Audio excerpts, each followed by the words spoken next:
Welcome back.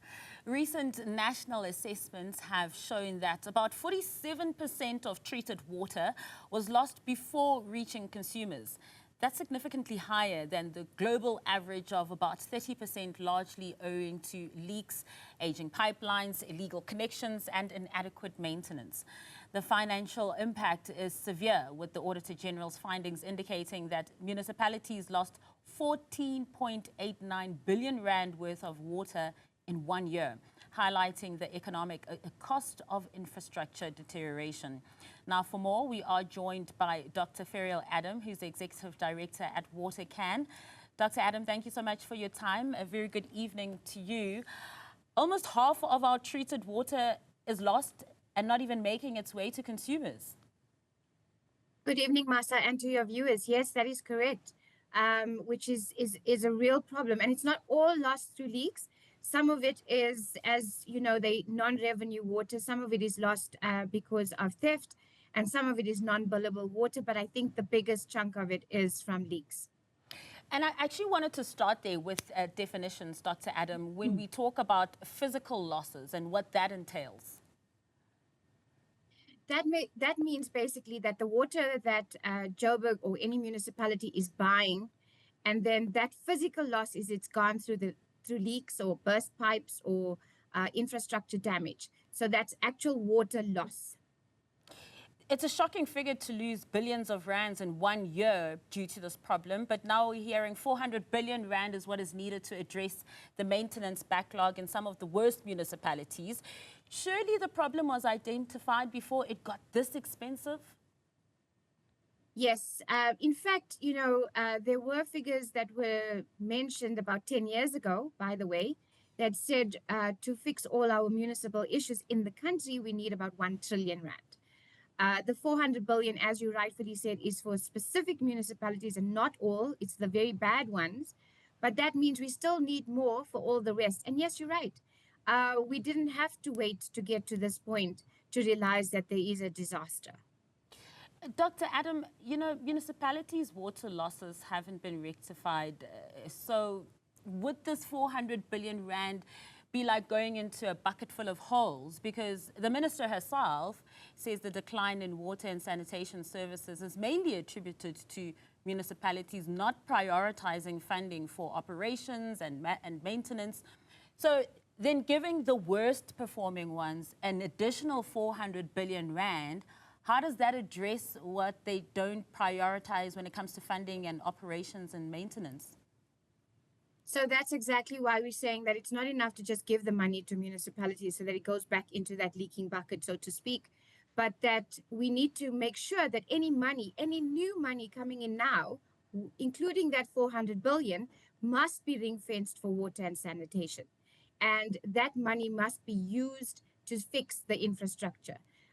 If they don't do that, you're going to have what's happening in Joburg, where money goes into Joburg Water's account, it's swept out because the money is used in other parts of the city.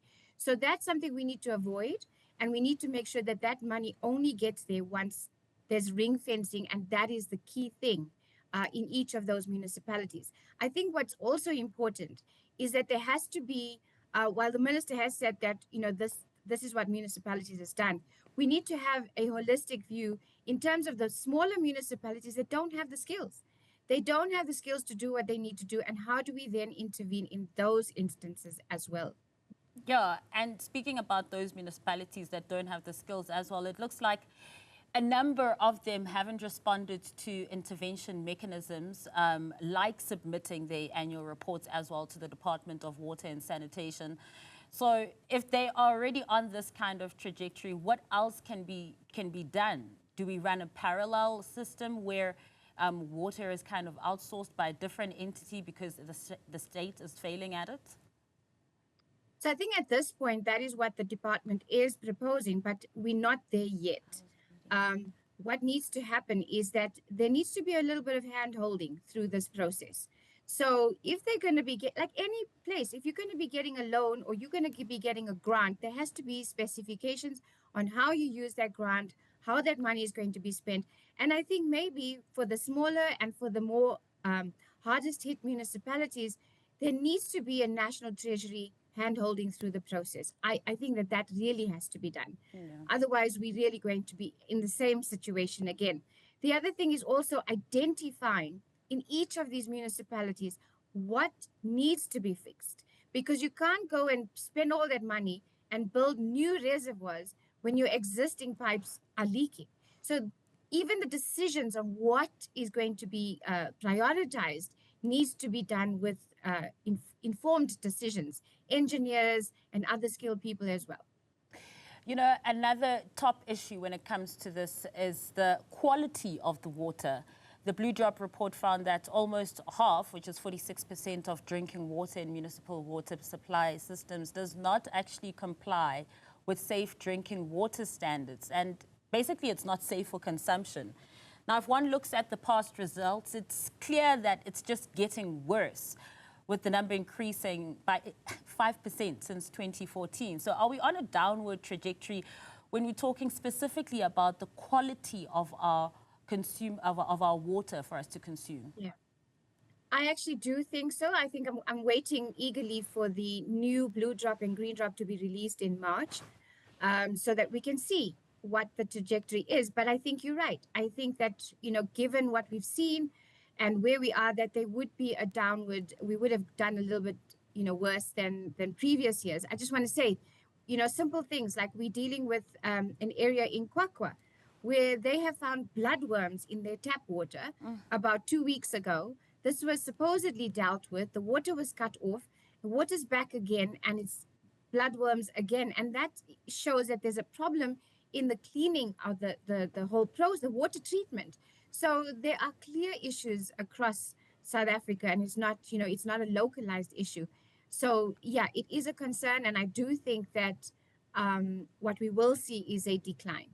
Sure, that is actually quite scary to think of as well, when you're talking about the quality of that water in that area as well. What are the consequences for when municipalities don't comply with the Water Services Act? We see them not complying with the Water Services Act. What can be done? And do you think, Dr. Adam, that because we're not seeing consequence management taking place in these municipalities for failing at providing clean, drinkable water, that it seems that they can get away with it? So why would they why would they stop and try and do something better?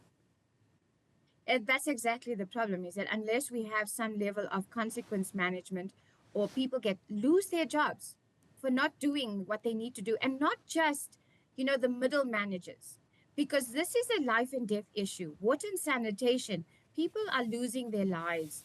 So that should be, the buck should stop with the mayor in each of those municipalities, and then, and municipal managers. When you say that that's your responsibility, then I think we will see some things changing. But we're not saying that at the moment. We getting mayors saying, well, sorry, this is the problem, we're trying to fix it. 10 years, you're not fixing it. So I really think then you should not be in that position. And it's not just the mayor, because those are politicians, and, you know, with all the parties moving around, they'll change. Municipal managers must own up as well to the kind of damage we're seeing in our services in general, and then of course water and sanitation. So without consequence management, you're right, Masa, this is going to continue. And we have to make sure that civil society, that's what we say, as civil society, as WaterCAN, we're saying we're going to watch areas which are really, really bad. And if they're not going to be doing better, then we're going to look and demand some consequence management.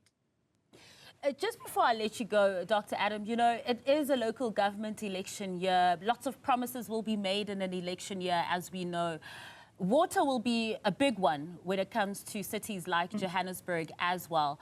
For, you know, the residents of the cities of Joburg or any other city in the country that's battling with water, listening to politicians saying they will fix these problems, what should they actually be saying to convince people that they can?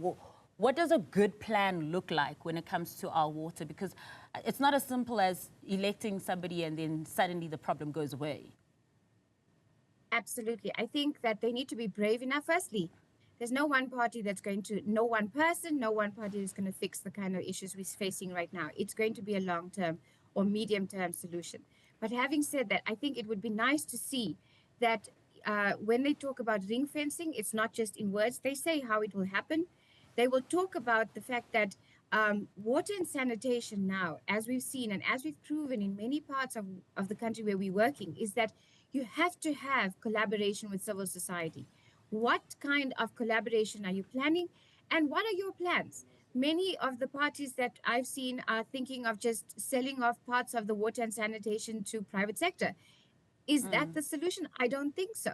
So we need to see and unpack their manifestos when they do launch it, or when we do have the ability to see it, and see exactly what they're saying. So they mustn't give us the fluffy words. Give us the actual plans that you want to put into place. Say that these are the businesses, these are the people we've spoken to, this is what we want to do. So we can get a sense of what will be done moving forward. I do think that there needs to be some brave decisions. There need to be some brave parties need to make some brave calls about how the budget will be managed, and how they will also fire people if they don't do the job that they need to do. Dr. Adam, thank you so much for your insightful analysis. As usual, have yourself a very good evening, and thank you for joining us. That was Dr. Ferrial Adam from WaterCAN.